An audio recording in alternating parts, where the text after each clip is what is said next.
Em nome do Pai, do Filho e do Espírito Santo. Amém.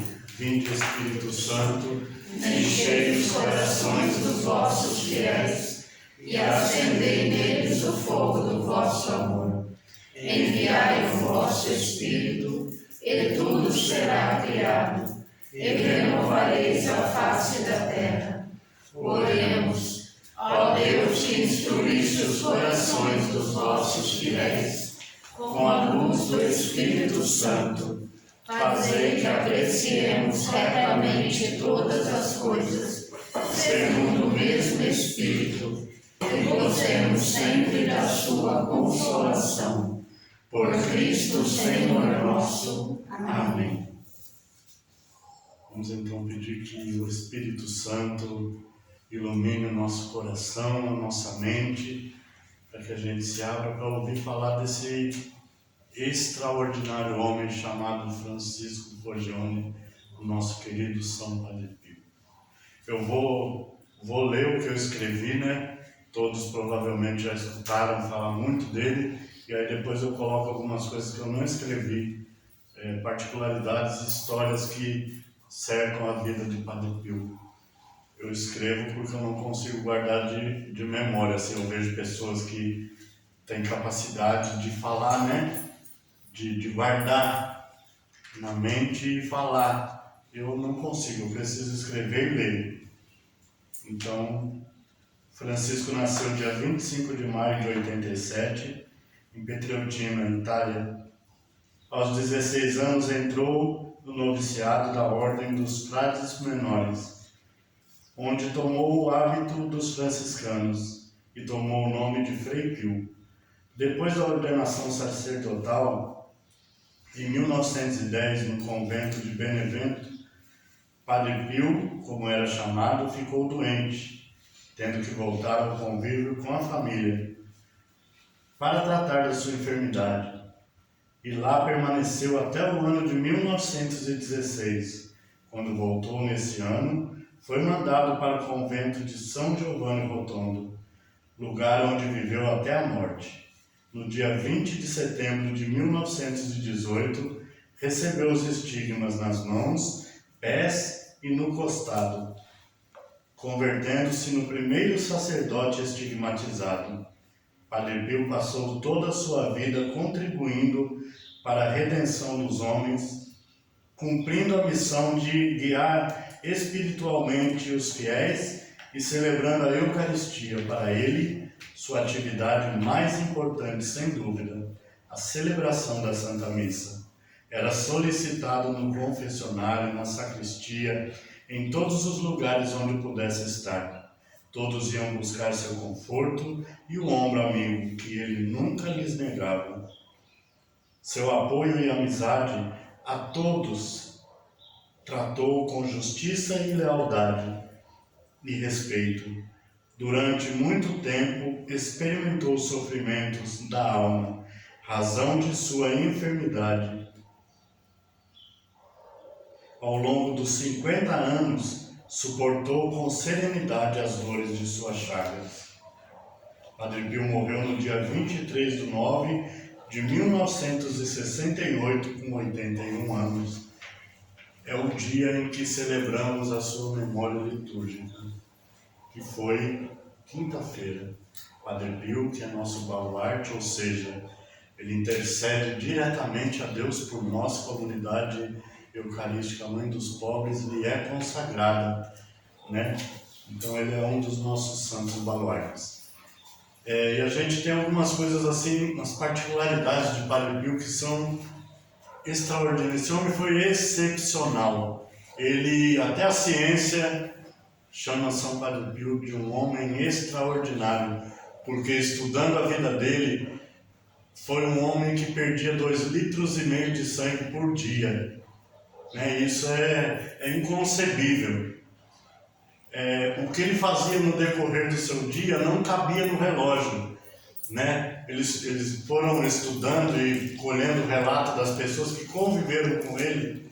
Ele ficava às vezes 16 horas no confessionário e só saía dali às vezes arrancado, né, pelos seus filhos, que viam que ele já estava lá Estava só a alma dele, porque o corpo já estava completamente largado. Um homem que rezava no mínimo 8 rosários por dia.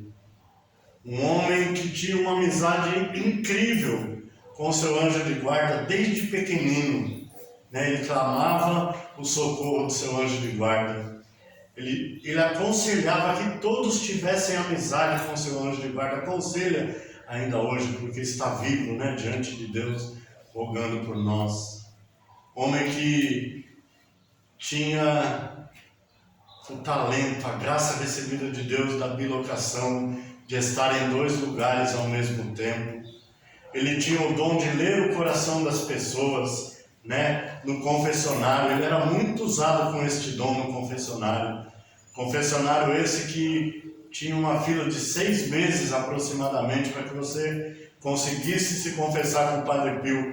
E se na hora da confissão você chegasse lá e ele não visse no teu coração o arrependimento, a contrição necessária, ele não te dava absolvição. Então você tinha que esperar outros 6 meses para pedir a graça da contrição e do arrependimento perfeito, para depois então voltar e receber a absolvição. Então era um homem extremamente espiritual, um homem de ascese, um homem que fazia muitas penitências, um homem que a sua vida já era uma penitência, ele era uma chaga em vida, como ele mesmo gostava de dizer, que ele tinha emprestado o seu corpo para que Jesus andasse nesse mundo.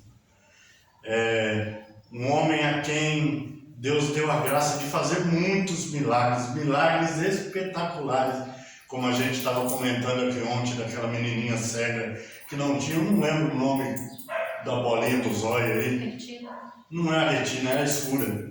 A menina não tinha possibilidade alguma de voltar a enxergar, e por intercessão de Padre Pio, ela teve a sua visão restituída completamente, Entre outros, aquela história dos militares que iam aos montes lá testemunhar que São Giovanni Rotondo não foi atingida por nenhuma bomba, porque os pilotos inimigos diziam que quando eles estavam sobrevoando sobre São Giovanni, eles viam o Frei voando e fazendo assim para eles, ou seja, aqui na minha terra você não vai jogar bomba não. Então, São Giovanni não foi atingido, não foi devastado. Ele tinha a graça de ver, as pessoas perguntavam: como que está meu filho lá na guerra, como que está meu... E ele dizia para as pessoas, não pode ficar em paz, o seu filho está bem.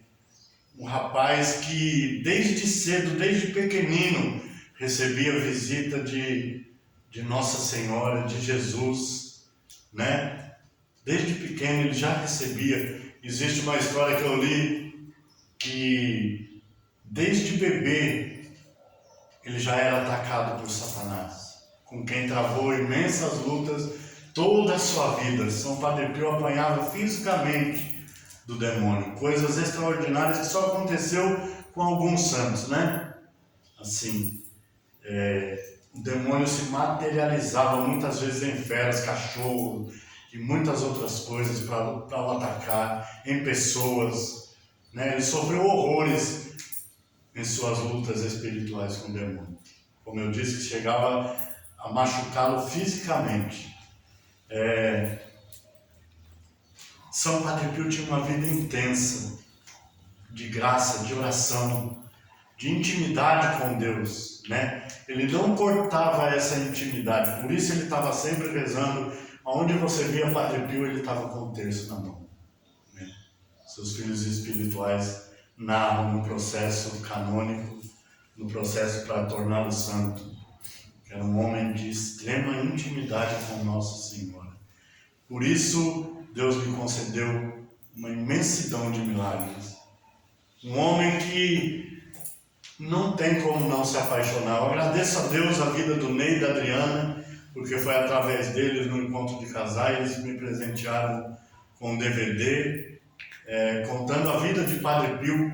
Se você não viu ainda, veja. Eu aconselho profundamente que todos... No YouTube tem a história completa da vida de São Padre Pio, assim como de outros santos. A vida dos santos nos coloca em confronto com a nossa vida, e principalmente a vida deste homem, o único sacerdote estigmatizado. É uma inspiração para os nossos sacerdotes de hoje, né? A vida de São Padre Pio, vida de confessionário, algo tão necessário para nós, como a gente é curado quando fazemos uma boa confissão, quando temos um sacerdote que nos coloca verdadeiramente na graça através da confissão, como São Padre Pio, né? Um homem que não tem como dizer, né?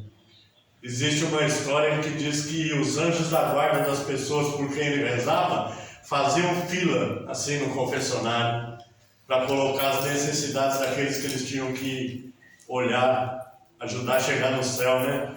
E ele dava esse conselho: não deixem os vossos anjos da guarda ociosos, deem trabalho para eles, né?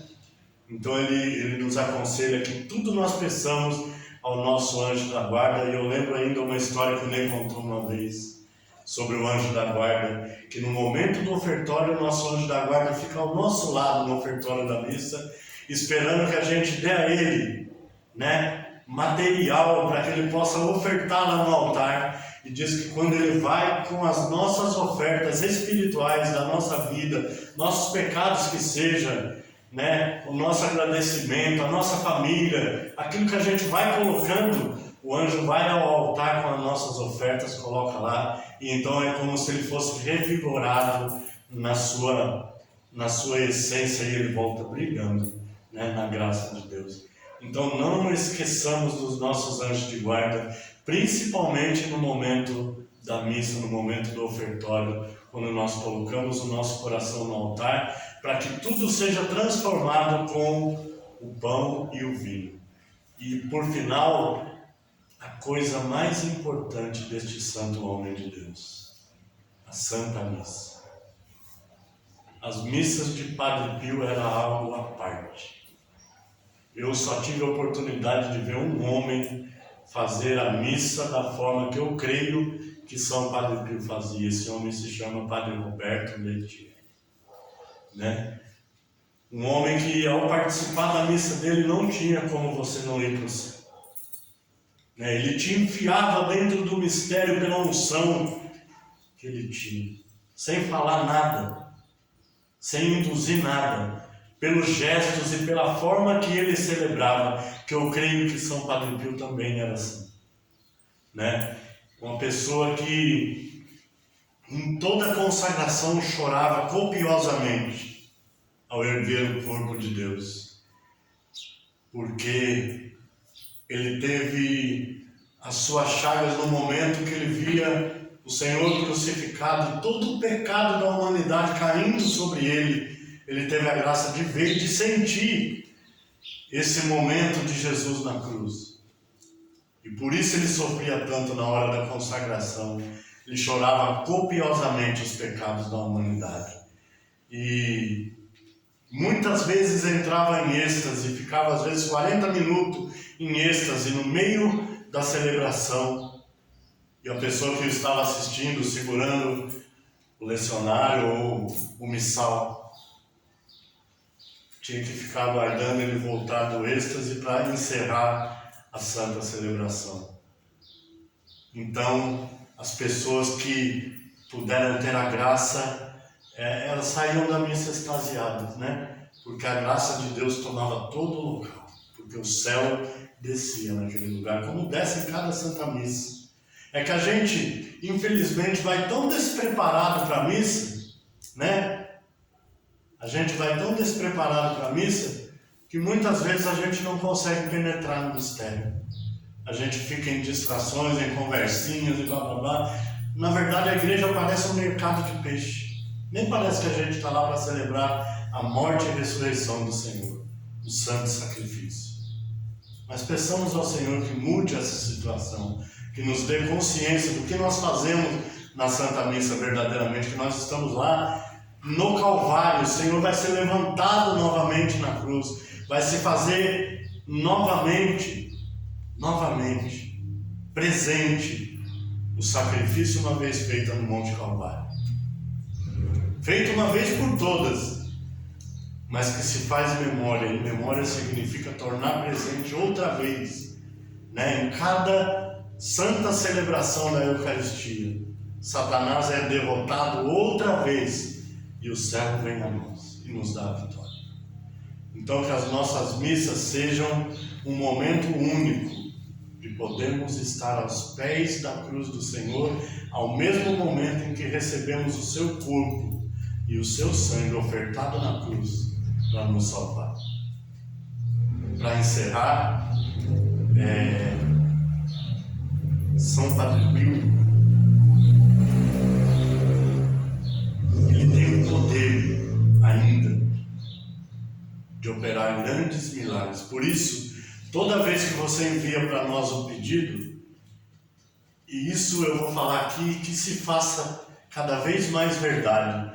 Eu tenho mania de fazer dele um bilhetinho e coloco na caixinha de pedidos. Nessa caixinha de pedidos, a intercessão nossa conta com a intercessão de São Padre Pio, de São Francisco de Assis, do Imaculado Coração de Maria, do Sagrado Coração de Jesus, de São João Paulo II, do Beato Padre Donizete Tavares de Lima, da Beata Clélia Mernoni, da Venerável Beata Clélia Mernoni, da Venerável Clélia Mernoni, do Padre Léo, né? Do servo de Deus, Padre Léo, quem mais? São Miguel Arcanjo, Mateus, São José, Padre Mateus, o Padre Alderige, o Frei Ave Maria, Venerável também, né? Então, é a comunhão dos santos, é a comunhão dos santos. As nossas orações aqui não são feitas em vão, elas vão ao céu por esses homens e mulheres que para nós são exemplo de como nós devemos caminhar nessa terra. E por isso nós dizemos no dia de hoje, São Padre Pio, rogai por nós. Que o Senhor nos abençoe através de um sacerdote que está dando esta bênção em algum lugar neste mundo. Ela venha sobre nós em nome do Pai, do Filho e do Espírito Santo. Amém. Viva São Padre Pio! Viva!